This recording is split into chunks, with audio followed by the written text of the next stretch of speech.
Hey everyone, welcome back to the Foundry by Forge College. I'm your host, and today we are unpacking a truly hands-on blueprint, proof of work. Now in our previous lesson, what are consensus mechanisms, we laid out the foundational theory, right? We talked about safety, liveness, and the abstract idea of reaching an agreement across a decentralized network.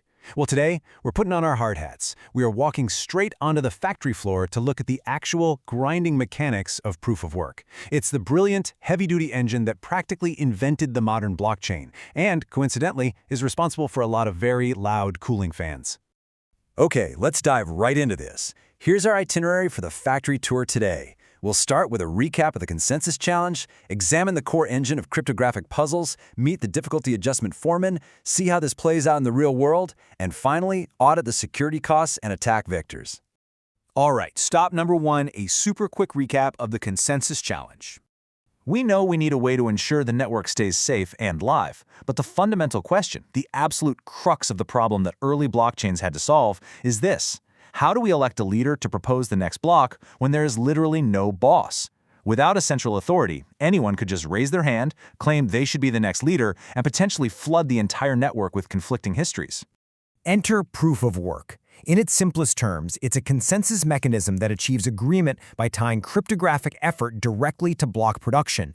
We are quite literally making computers sweat to prove they're telling the truth. We force them to do demonstrable, verifiable computational work before they're ever allowed to speak for the network. Moving on to Section 2, the core engine. Welcome to the factory floor. So how exactly do we make these machines sweat? It's driven by a very specific type of mathematical puzzle. And what's really interesting here is the concept of the nonce, which just stands for number used once.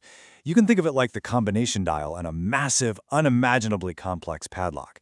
It's just a tiny, single variable field tucked inside the metadata of a block header. It is absolutely fascinating how such a tiny component, literally just a string of numbers, drives a massive global industry. Here's what that looks like in action. It's the miner's inner loop, step by step. They grab the block header, pick a random nonce, compute the cryptographic hash, and check if the resulting numeric value is below a specific target set by the protocol. If it's not, and let me tell you, millions of times a second, it is definitely not, they pick a new nonce and try again. It's like rolling a die. Actually, scratch that. It's like furiously rolling millions of billion-sided dice over and over, desperately hoping to beat a specific, extremely low target number. The first one to do it gets to produce the block. All right, Section 3, keeping pace. We need to introduce you to the network's strict factory foreman. Think about it. What happens if more miners suddenly join the factory, bringing way more of those billion-sided dice? Or what if miners unplug and leave? If that target number stayed the same, blocks would be produced way too fast or way too slow. We need a way to keep the pace steady. That is where difficulty adjustment comes in. If miners get too lucky, or if a ton of new, powerful computers boot up, the protocol automatically shrinks the target. It makes the puzzle harder just to keep the average block time, say exactly 10 minutes, completely intact across wildly fluctuating global hash power. Now, this control loop, managing the whole process, is a super delicate balancing act. Adjust too fast, and the network overcorrects. Adjust too slow, and block times go totally haywire. So the protocol uses mathematical smoothing and strict caps on difficulty changes to keep things steady. You see, these aren't just abstract math equations, they are deliberate design choices with intense, real-world consequences for how the network operates. And speaking of real-world consequences, let's jump to Section 4, finality and real-world deployments. Let's look at how these drawn-out digital mechanics translate into massive physical mining operations. Because Forge College courses dive deep into how this actually works out in the wild, let's break it down. When it comes to deploying hardware, you basically have two paths. Solo mining requires extreme patience. You get complete independence, sure, but your income variance is massive. You might be waiting years to hit a block all by yourself. The more pragmatic alternative is pool mining. By combining your hash power with others, you reduce that variance and get steady income. But it does introduce a slight centralization risk, right? Because you have to trust the pool operator's distribution algorithm. Regardless of how you mine, when a block is finally found, we run into the concept of probabilistic finality. Because miners follow the longest chain rule, meaning the chain with the most cumulative work wins, temporary forks in the network just resolve naturally as one branch accumulates more effort and pulls ahead. This means our confidence in a block being permanently written into history grows exponentially with every new block added on top of it. It's not absolute immediately, but it becomes statistically irreversible very quickly.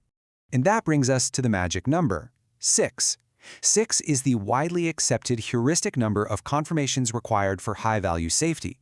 Waiting for 6 blocks to be built on top of your transaction multiplies the honest chain's lead to the point where an attacker, unless they somehow have the majority of the hash power, has essentially zero mathematical probability of ever catching up.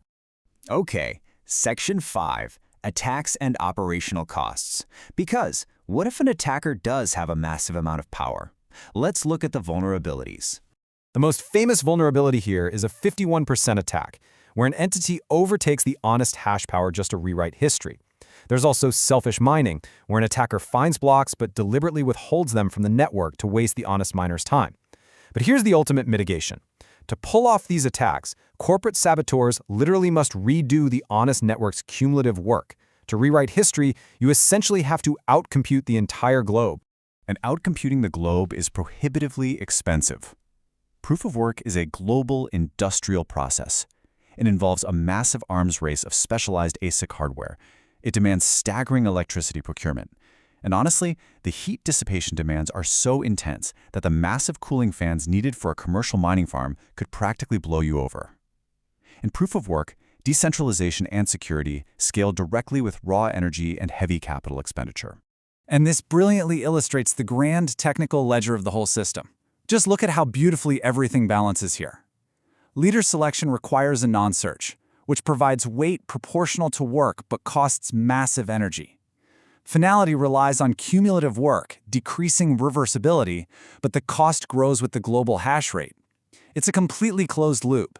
The mechanics dictate security, and the security dictates the operational cost in energy and hardware.